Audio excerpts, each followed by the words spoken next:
하나님의 말씀은 마태복음 27장 27절부터 66절 말씀입니다. 먼저 27절로 31절을 27장 27절 31절까지 같이 읽겠습니다. 이에 총독의 군병들이 예수를 데리고 관정 안으로 들어가서 온 군대를 그에게로 모으고 그의 옷을 벗기고 홍포를 입히며 그가 시관을 엮고 그 머리에 씌우고 갈대를 그 오른손에 들리고 그 앞에서 무릎을 꿇고 희롱하여 이르되 유대인의 왕이여 평안할지어다 하며 그에게 침뱉고 갈대를 빼앗아 그의 머리를 치더라. 희롱을 다한 후 홍포를 벗기고 도로 그의 옷을 입혀 십자가에 못 박으려고 끌고 나가니라. 아멘. 이 진리를 모르는 사람들이 우리의 왕으로 오신 예수님을 희롱하는 장면이 기록이 된 말씀입니다. 예수님은 세상에 오신 이유가 하나님의 택한 자녀들의 원죄 그리고 우리의 또 행위로 짓는 그 죄, 또 우리의 적극적으로 그 짓는 죄, 그리고 또 모르고 짓는 죄, 그리고 또 고범죄라는 것도 있습니다. 우리가 고치고 싶지만 이게 평생의 숙제인 거예요. 평생의 숙제. 고치고 싶지만 안 고쳐지는 죄들이 있어요. 이게 우리가 부모로부터 물려받은 기질도 있고 우리가 천성적으로 타고난 성격과 기질이 있는데 많은 그 사회학자, 심리학자, 또 상담학자들이 사람의 성격과 기질은 태어나서 죽을 때까지 바뀌지 않는다라고 말하고 있어요. 그러니까 이게 아무리 학문적으로, 사회적으로, 심리적으로 공부를 배우고 지식이 높아서 현대인들은 참 고상하단 말이에요. 태도가 나이스하고 아주 지식적이고, 그런데 그 속에 숨겨져 있는 상처와 기질과 성격은 바뀌지가 않아요. 오직 예수의 은혜로만 우리가 제사함을 받을 수 있고 매일 통회와 우리가 엎드리는 심령으로 성령 충만함으로 몇 시간, 며칠 우리가 충만할 때 이 사람의 성격과 기질이 통제될 수 있지, 한 번 은혜 받고 죽을 때까지 한 번의 성격이 변하고 기질이 바뀌는 성경의 인물도 없고 우리 믿음의 위인도 없어요. 그래서 우리는 이러한 그 여러 가지의 구원받은 이후에도 죄로 인하여 우리가 고통을 받고 죄와 싸우는데 예수님께서는 이 모든 죄를 십자가에서 다 이기셨고 또 용서하셨고 속죄하셨어요. 그 믿음으로만 우리가 이 죄가 통제되고 극복되어지고 속죄되어질 수 있지, 우리의 성격 좋고 기질 좋은 거 어떤 지식으로 그게 착함으로 해결되지가 않는다는 것을 성경은 말하고 있어요. 그래서 예수 안에서만 우리가 소망을 찾을 수가 있는 거예요. 예수님께서 우리의 모든 죄를 속죄하기 위해 이렇게 고난을 당하셨어요. 입고 계시던 그 초라한 통으로 짠 그 옷을 벗김당하시고, 그리고 옷을 벗기는 것 자체가 얼마나 수치스러운 일입니까? 사람들 앞에서 죄인으로 옷을 발가벗겨지는, 나체로 발가벗겨지는 그러한 수모를 당하게 했고, 그리고 홍포를, 왕을 상징하는 적색 그 옷을, 아주 누더기 같은 옷을, 더러운 옷을 입히고 가시면류관을, 이 가시면류관은 그 팔레스타인 지형에 자라는 아주 그 가시 줄기나무과로 굉장히 찔리면 고통이 있고 독이 있는 그런 아주 무서운 그런 가시 줄기과에 속하는 나무로 가시관을 만들어 머리에 쿡 찔러 씌우고, 이 머리에 찔린 가시관으로 인해서 이 머리에 두피에 있는 신경과 이 피가 찢겨져 나가면서 호흡할 수 없고 눈을 뜰 수 없을 정도로 피와 진물을 흘리시고, 그리고 손에 갈대를 들게 하시고, 그리고 그 갈대로 그님들이 예수님의 머리를 치고 침을 뱉고, 또 머리를 가리우고 누가 너를 때렸는지 선지자처럼 맞춰봐라 희롱하고, 그리고 홍포를 벗기고 다시 예수님이 입으셨던 옷을 입히고 십자가 처형 장소로 끌고 가기 위하여 이제 결박하여 끌고 가는 그러한 장면입니다. 32절로 44절을 같이 읽겠습니다. 나아가다가 시몬이란 구레네 사람을 만나매 그에게 예수의 십자가를 억지로 지워 가게 하였더라. 골고다 즉 해골의 곳이라는 것에 이르러 쓸개탄 포도주를 예수께 주어 마시게 하려 하였더니 예수께서 맛보시고 마시고자 하지 아니하시더라. 그들이 예수를 십자가에 못 박은 후에 그 옷을 제비 뽑아 나누고 거기 앉아 지키더라. 그 머리 위에 이는 유대인의 왕 예수라 쓴 죄패를 붙였더라. 이때에 예수와 함께 강도 둘이 십자가에 못 박히니 하나는 우편에 하나는 좌편에 있더라. 지나가는 자들은 자기 머리를 흔들며 예수를 모욕하여 이르되 성전을 헐고 사흘에 씻는 자여 내가 만일 하나님의 아들이거든 자기를 구원하고 십자가에서 내려오라 하며, 그와 같이 대제사장들도 서기관들과 장로들과 함께 희롱하여 이르되 그가 남은 구원하였으되 자기는 구원할 수 없도다. 그가 이스라엘 왕이로다. 지금 십자가에서 내려올지어다. 그리하면 우리가 믿겠노라. 아멘.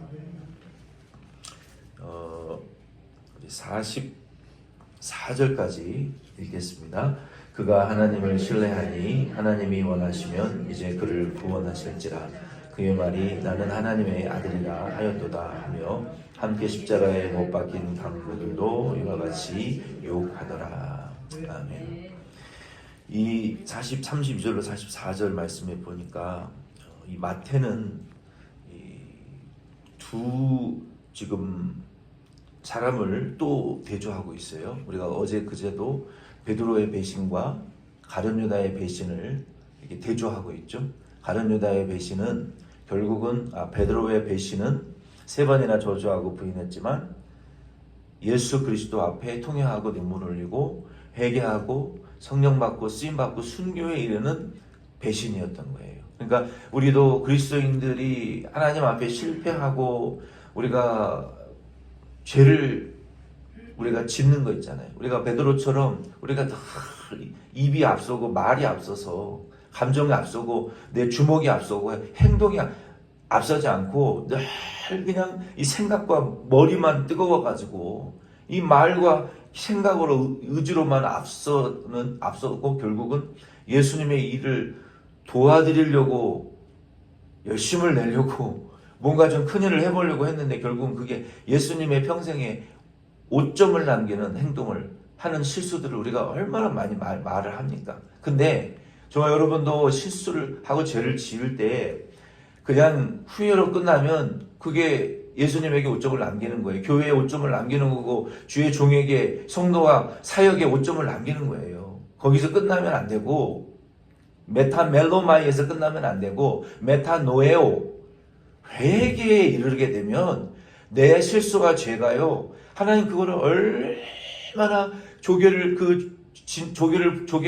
작은 그 고통을 품었을 때 그 조개를 맺는 그 진주를 맺는 조개가 따로 있잖아요. 그 조개는 작은 부산물이 자기 몸속에 들어가면 그 속에서 진액을 흘러내가지고 그것을 가치를 헤아릴 수 없는 아름다운 진주를 만들어내게 하시는 것처럼 예수 앞에 우리가 믿음으로 회개하면 하나님은 우리의 고난과 죄와 실수를 말할 수 없는 가치의 것으로 예수 안에서 승화시켜 버린다는 거예요. 이게 예수님이 하시는 일이에요. 그런데 메타멜로마이 가룟 유다와 같이 죄짓고 실수하고 회개하고 자복을 하지 못해서 믿음으로 자기를 고통스럽게 하다가 결국 자살에 이르는 인생의 비참함을 씁쓸함만 맞이하고 결말이 더 악하고 비참하게 되는, 그러니까 우리가 고통과 죄의 문제를 내가 해결할 수가 없어요. 아무리 좋은 결말을 가져오려고 해도 우리의 가정과 인생과 내 부모 형제와 자녀의 삶에 아무리 발버둥을 쳐도 인간의 힘으로는 메타멜로마이 그런 결과밖에 못 가져와요. 그러나 노에오 회개에 이르면 그거 하나님이 아름답게 변화시키신다고요. 그래서 우리는 실수하고 죄졌다고 망했다고 우리가 생각하지 말고, 내가 발버둥 쳐서 해결하려고 하지 말고 베드로와 같이 구원에 이르는 회개를 해야 되는 거예요. 베드로와 그 다른 유다의 그 대조를 지금 말씀하셨고, 여기 지금 구레네 사람 시몬과 두 강도라는 사람들을 또 대조하고 있어요. 이 두 사람을 자꾸 두 그룹을 보라는 거예요. 믿음으로 회개에 이르는 자, 구원에 이르는 자가 있고, 후회에 그치어서 지옥 가는 자가 있다는 거예요. 고통스러운 삶을 살아가는 자가 있다는 거예요. 선택하라는 것이죠. 여기 32절로 44절 말씀에도 보면은 구레네 사람 시몬이라는 사람이 등장을 하는데, 예수님이 십자가를 지고 가다가 자꾸 이렇게 쓰러지셨어요. 그 무게가 상당히 무거웠다는 거예요. 그 통나무로 그 십자가 형틀을 지고 가는 무게가 굉장히 무거웠다고 해요. 이미 죽음에 이르는 탈진과 그 고통을 당하셨기 때문에 그걸 육체적으로 견딜 수가 없었던 거예요. 그렇다고 해서 구레네 사람이 예수님이 십자가를 대신 지어서 예수님이 당신의 자녀를 구원하시는 몫을 구레네 사람이 조금이라도 취하였느냐? 아니라는 거예요. 우리가 첫째 날 살펴봤던 것처럼 예수님은 겟세마네 기름 짜는 틀이라는 그 장소에서 이미 기도로 십자가의 사역을 감당해 버리셨어요. 이미 승리하셨어요. 이 십자가 나무는 그냥 나무 십자가 상징인 거예요. 아무것도 아니에요. 그 80에서 몇십 킬로, 쳐서 최대 60에서 80킬로까지 나간다라는 그 나무 십자가가 아무것도 아니에요. 이 나무 십자가도 상징의 뜻이 아무 의미가 없어요. 상징적인 의미인 것이지. 예수 그리스도께서 이미 겟세마네 동산에서 승리하셨기 때문에 구레네 사람 시몬이 나무 십자가를 지어줬다고 우리의 구속의 일부분을 담당한 것은 전혀 아니라는 것을 여러분 믿으시기를 바랍니다. 예수님의 그 육체의 한계를, 하나님이시지만 우리와 똑같은 인성을 입으셨다라는 것이 인카네이션 하셨다. 우리와 똑같은 인간의 몸을 입으신 분이시고 영으로는 죄가 없는 하나님이셨다라는 것을 보여주는 거예요. 그 유약한 예수님이 더 이상 감당할 수 없는 육체의 한계에 다다르셨기 때문에 구레네 사람 시몬이 대신 짊어져 준 것뿐이고, 우리의 구속과는 아무런 상관이, 어떤 구속의 일부분을 담당하는 것이 아닌 거예요. 이 구레네 사람 시몬은 그러나 그 당시에 그 자리에 있었고 그 자리에 쓰임을 받았다라는 것이 축복인 거예요. 우리도 교회가 필요할 때 복음을 위해서 쓰임 받는 자리에 있고 쓰임을 받는다는 것이 중요한 거예요. 죄를 짓는 자리에 있는 것이 참 안 좋은 것이고, 죄 짓는 자리에 도움을 주는 것이 참 나쁜 것인데, 하나님이 저와 여러분들을 이 덴버시언 장로 교회의 2025년 고난주간에 우리를 여기에 서게 하셔서 우리가 쓰임받는 자리에 있게 하셨다. 복음을 듣게 하시고 당신의 필요에 우리가 쓰임받는 어떤 몫을 감당하는 자의 자리에 서게 하신 것이 축복이라는 것을 아시기를 바라고, 그런 감동을 받으실 때 왜 하나님 나에게 그런 감동을 주시고 그런 자리에 있게 하시고 그걸 보게 하시고 쓰임받게 하십니까? 라고 여러분 마음에 섭섭한 마음을 품지 마시고 감사함으로 쓰임 받으시기를 바랍니다. 이 구레네 사람은요, 로마서 16장 13절에 언급이 되어 있는데, 구레네 시몬의 아들 루포였어요. 루포. 바울은 이 루포의 그러니까 어머니에 대해서 언급을 하시고, 그 구레네 시몬의 그러니까 부인이죠. 그 여인을 칭찬하고 존경한다라고, 신실한 믿음의 가정이었다라고 말하는 것을 보면 예수님을 아주 잘 믿는 그러한 신실한 가정에서 가정의 배경을 가지고 있었던 것 같아요. 그래서 그렇게 쓰임을 받았습니다. 그리고 33절로 이제 37절 말씀에 보면은 예수님께서 골고다 언덕에서 그 갈보리 십자가에 달리실 때 예수님이 이제 거절하신 것이 있어요. 무엇을 거절하셨습니까?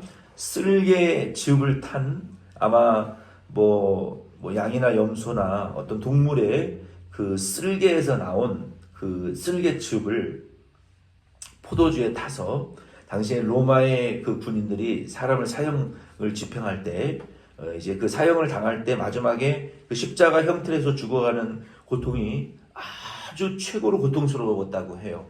왜 고통스러웠냐면은 그 손발에 이제 그 십자가 형틀에 먼저 십자가 형틀을 이렇게 바닥에 눕혀놓고 그리고 이제 구덩이를 팝니다.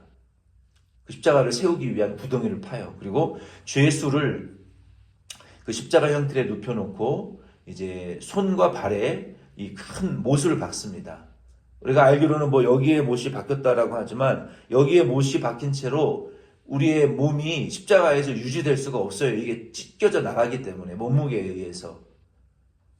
그래서 십자가 형틀의 그 못은 여기에 있는 손목의 굵은 뼈에 관통이 되도록 십자가에 못을 박았다고 해요. 그러니까 예수님께서 이 손목 끄트머리에 있는 그 굵은 뼈를 관통하며 십자가에 못이 박히셨고 그리고 손목을 묶었을 수도 있어요.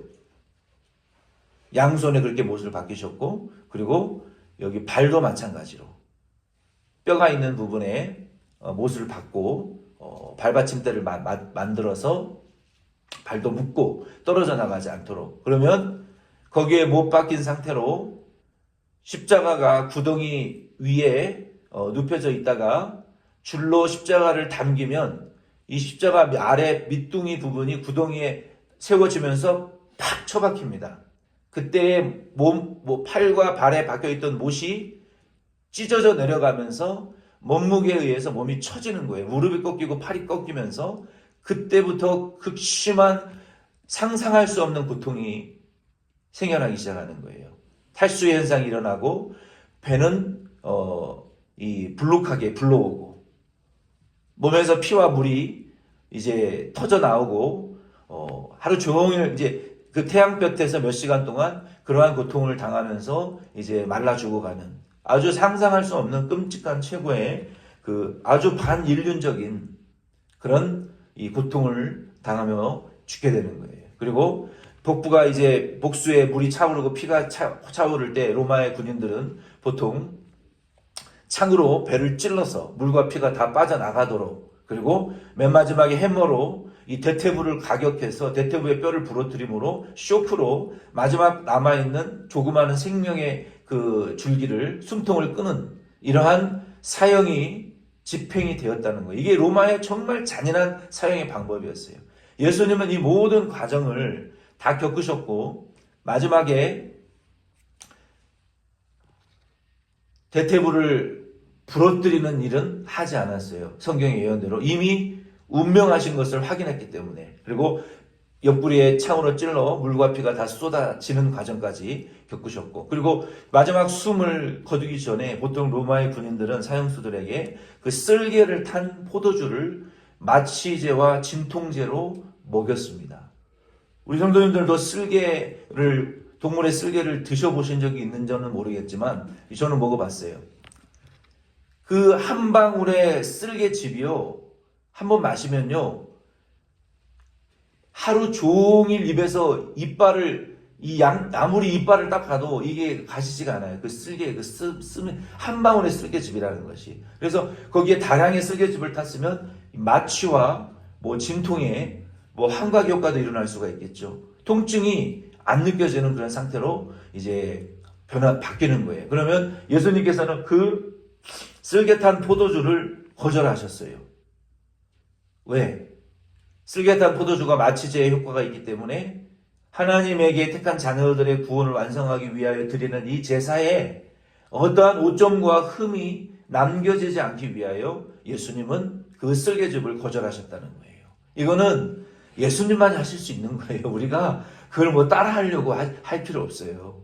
우리는 그 고난에 동참할 수가 없는 죄인들이에요. 예수님이 나를 위하여 지옥 갈 나를 위하여 그것마저도 거절하시고 나 하나님에게 드리는 이 제사의 온전함에 어떠한 오점도 어떠한 도움과 협력도 받지 않기 위하여 예수님은 그 쓸개즙을 거절하시고 하나님에게 온전한 제사를 드리시고 그리고 예수님은 십자가에 못 박혀 지금 죽어 운명의 단계로 지금 옮겨지고 있는 상황이었고, 로마의 군인들은 예수님의 그 벗긴 옷을 자기들이 제비를 뽑아 예수님의 그 입으셨던 겉옷, 피와 살과 또 채찍에 맞으신 그 예수님의 옷을 누가 가져갈 것이냐. 로마의 군인들은 사형수의 귀중품이나 옷을 전리품으로 제비 뽑는 그러한 전통이 있었어요. 그래서 그것을 가져가기 위하여 제비 뽑았고, 이 또한 시편과 선지서에 다 예언되어져 있는 대로 로마의 군인들이 하나님의 아들 예수의 겉옷을 제비 뽑는 장면이 성취된 것을 마태는 우리에게 지금 설명해 주고 있는 거예요. 38절로 44절에 보면은 앞에서는 포도주를 거절하셨어요. 심지어 예수님은 이 땅에 유일하게 입고 계셨던 그 겉옷 한 벌마저도 거절하셨어요. 다 주고 가셨어요. 그리고 예수님이 받으신 것이 있어요. 그러니까 마태는 지금 대조의 방식으로 우리에게 예수님의 고난의 과정을 설명하고 있어요. 두 강도와 구레네 사람 시몬, 구레네 사람 시몬과 군병, 예수님이 취하신 것과 버리신 것, 예수님이 버리신 것은 지금 포도주를, 쓸개를 탄 포도주를 거절하시고 마지막 한 벌 발가벗겨지는 수모까지도, 그 옷마저도 거절하시는 거예요. 그리고 우리를 위하여 당신의 목숨을 거절하시며 내어주시는 예수님의 모습, 그리고 우리를 위하여 당신이 취하신 것이 있어요. 예수님이 취하신 것은 무엇이냐면 38절로 44절 말씀해 보면 마지막 운명하시는 순간에도 예수님 십자가의 형틀에 사형당하실 때 오른편과 왼편에 강도가 동일하게 그날도 사형이 집행되고 있었어요. 근데 예수님이 그 중에 한편의 강도의 영혼을 취하셨어요. 다 버리셨지만 한편의 강도가 예수님을 저주하고 희롱할 때 다른 편에 있는 강도가 그러지 마라. 우리는 죄 짓고 죽는 것이 마땅한 죄값이지만 이분은 선하신 분이다. 죄로 인하여 죽을 일이 없는, 죄가 없는 분인데 그러지 말아라. 예수님께서 그 영혼에 내 영혼을 기억하여 달라고 했을 때 그 영혼을 예수님이 취하셨어요. 오늘 너와 내가 나와 함께 낙원에 갈 것이다. 그 영혼을 취하여 낙원에 데려가셨단 말이에요. 그리고 예수님은 또 받으신 것들이 있는데 그 다른 한편의 강도의 욕을 받으셨어요. 지나가는 자들의 머리 흔드는 모욕을 받으셨어요. 여러분, 무슨 말을 할 때 사람이요, 눈을, 이거 굉장히 모욕스러운 거예요. 이런 거 하지 마세요. 눈을 흘기는 거, 위아래로 깔아보는 거, 이거 하지 마세요. 어떤 사람이 말을 할 때 머리를 흔들며 중얼거리는 거 굉장한 모욕입니다. 미국 사람들은 이러는 거, 이거 굉장한 모욕이에요. 남편이 무슨 말할 때 모욕스러운 행동하지 마세요. 아내가 뭐 말할 때 머리 흔들지 마세요. 누가 말할 때 모욕하지 마세요. 지나가는 사람들 머리를 흔들며 모욕했어요, 예수를. 예수님 모욕받으신 거 생각하시면서 모욕하지 마세요. 대제사장들, 서기관들, 장로들, 그들의 희롱을 다 받으셨어요, 예수님. 그들의 희롱한 희롱의 내용들은 무엇입니까? 한 세 가지의 유형으로 희롱의 형태가 나타나는 것을 분석할 수가 있어요. 첫 번째로, 그런데 놀랍게도 사람들마다 희롱의 주제가 달라요. 신분에 따라 희롱의 주제가 다르더라고요. 여기 누가복음 20장, 23장 30절로 43절 말씀에 보면은 강도들의 희롱의 주제는 무엇이냐면 내가 그리스도가 아니냐. 그러나 공통된 것은 우리를 구원하라. 거기 십자가에서 내려와 갖고 우리를 구원하라. 그런데 그들의 강도들의 주제는 무엇이냐면은 그리스도. 이 그리스도라는 것은요, 혁명적인 구주를 바라는 거예요. 이 사회의 부조리와 부정의를 뒤집어 엎는 정치적인 메시아가 되어달라. 강도들은 그리스도, the anointed one, 하나님이 기름을 부어 우리 이 세상을 뒤집어 엎을 혁명가적인 정치적인 메시아 그리스도가 되라. 세상 사람들의 부류 중에요, 교회를 향해서 바라는 것은 그거예요. 사회의 정의와 가난한 자들의 구제나 하는 것이 교회라고 생각하는 사람들이 많습니다. 그러나 예수는 그 일을 위해서 보냄받지 않았다고 분명히 말씀하셨어요. 저와 여러분이 믿는 예수도 그 사회 정의와 가난한 자의 약자의 구주만의 정치적이고 약자의 세방주의적인 구주가 아닌 것을 여러분 믿으시기를 바랍니다. 지옥 갈 영혼 구원하시는 구주예요. 사회 구주하는 구주가 아닙니다. 두 번째 그룹들이 바라는 이 비난은 무엇이냐면요. 행인들이 바라는 비난하는 비난의 내용은 무엇이냐면은 성전을 헐고 다시 짓는 자야 거기 내려와 우리를 구원하라. 일반적으로 모든 시민들이 바라는 교회를 향한 믿음은 무엇이냐면요.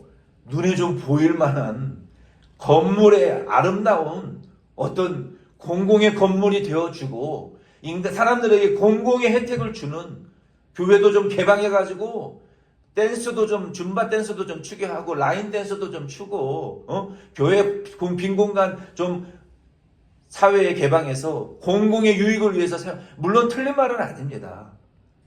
그러나 그게 다가 아니라는 거예요. 복음은 성전에 대한 관심이 많아요. 눈에 보여지는 외부적인 스펙, 학벌, 사람들이 많이 모이느냐 적게 모이느냐, 교회가 크냐 작으냐, 이런 보이는 그런 것들을 대중들은 원한단 말이에요. 세 번째, 종교 지도자들은 무엇을 가지고 희롱을 했냐면 이스라엘의 왕이여 십자가에서 내려오면 내가 그리고 우리를 구원하면 믿겠다. 네가 하나님의 아들이라 그랬지. 그러니까 종교인들은 나라와 전통과 역사와 율법 안에서 전통적인 왕과 전통적인 규례 안에만 있는 왕을 원하는 것이지 하나님이 보내신 하나님의 아들 예수 그리스도께서 전통과 율법을 깨뜨리시고 사람이 되신 것 자체를 믿을 수가 없는 자들이에요. 틀 안에 갇혀 있는 자들이고 율법 안에 갇혀 있는 자들이에요. 그러나 이 모든 세 부류들이 원하는 것은 십자가에서 내려와라 이거예요. 이것을 보면 얼마나 그들이 사탄에게 지배를 받아 예수를 죽이려고 했는지를 알 수 있어요. 그들의 공통된 관심은 뭐예요? 십자가를 지지 말라는 거예요.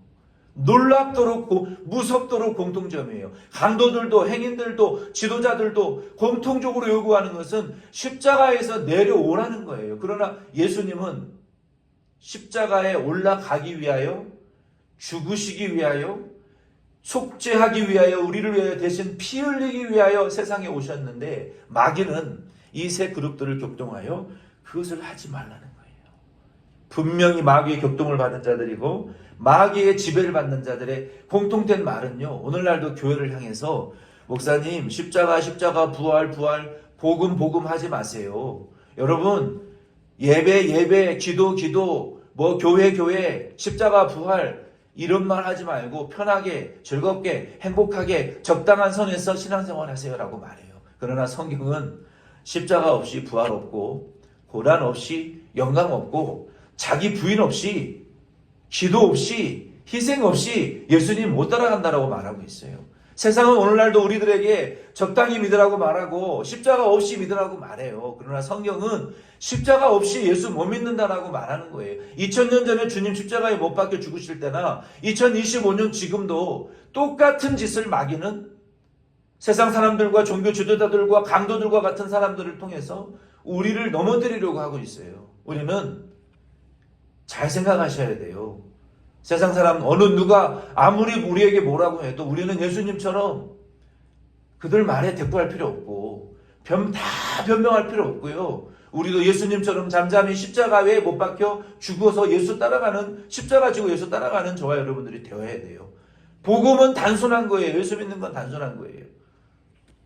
45절로 66절 말씀해 보면은 예수님이 십자가에서 운명하실 때 7가지 기도를 하셨어요. 그 중에 네 번째 엘리 라마 사박다니 시편 22편 1절에 인용을 하신 말씀을 어찌하여 나를 버리시나이까 나의 아버지 리는 소유격이에요. 나의 아버지 왜 나를 버리시나이까 라고 말씀하시면서 하나님을 원망한 것이 아니라 당신의 아들을 버리시기까지, 나를 버리시기까지 당신의 택한 백성을 사랑하십니다라고 하는 그 예언의 말씀을 선포하시는 거예요. 복음은 캐리그마 뭐라고 말씀하셨어요? 선포라고 말씀하셨죠. 예수님 구약에 예언된 말씀을 지금 선포하시는 것이지, 예수님이 썩였던 포도주를 거절하시고 안 잡수신 분이 그 십자가에서 마지막에 원망하며 십자가를 지셨다고요?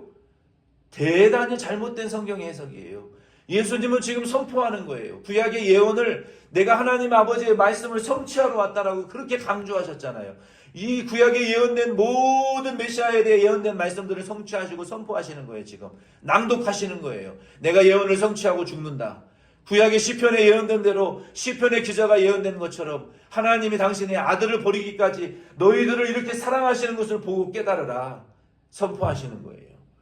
예수님이 이러한 7가지 기도를 마치시고 마지막에 예수님 운명하시기 전에 로마 군사들이 사형수들에게 마지막으로 그 싸구려 포도주에 식초를, 그 싸구려 포도주는 그 아주 쉬어 빠진 그 신 포도주인데, 이건 진통제가 아니라 이 사형 집행 군인들이 먹는 싸구려 음료수였어요. 예수님 그것을 마지막 받아 잡수시고, 그것은 진통제가 아니기 때문에 그 신 포도주는 입에 머금으셨어요. 너무나 육체적으로 모든 피와 물이 빠져나가고, 우리가 출혈을 하게 되면 심각한 그 갈증과 몸의 이 떨림이, 진동이 막 일어나게 됩니다. 그러한 것들이 동반될 때 예수님 신포도주를 입에 머금으셨고, 그리고 예수님이 운명하셨습니다. 예수님이 운명하셨을 때 본문에는 3가지의 일이 나타났습니다. 속죄가 일어났어요. 휘장이 위에서 아래로 찢어져서 이제는 예수 안에서 하나님의 보좌 앞으로 누구든지 믿음으로 나아갈 수 있는 속죄가 일어났고, 2번째는 무덤과 바위가 터지며 예수의 십자가의 죽으심으로 이제는 부활의 능력이 임할 것을 상징하므로 죽은 자 가운데서 다시 살아나게 되는 기사와 이적이 일어났어요. 이건 부활이 아닙니다. 예수의 권능으로 일시적으로 죽은 자가 살아나는 이게 신유의 기사와 이적이 일어난 거예요. 그러므로 우리도요 이러한 믿음을 가져야 돼요. 예수의 이름으로 죽은 사람도 살려낼 수 있구나. 아멘. 그게 예수의 이름의 권능이에요. 안진뱅이도 일으킬 수 있고요, 귀신도 쫓아낼 수 있고요, 또 눈먼 자의 눈도 뜨게 할 수 있고요. 예수님 하신 일, 그보다 더 큰 일도 우리가 할 수 있어요. 믿음으로 하나님의 영광을 위해서.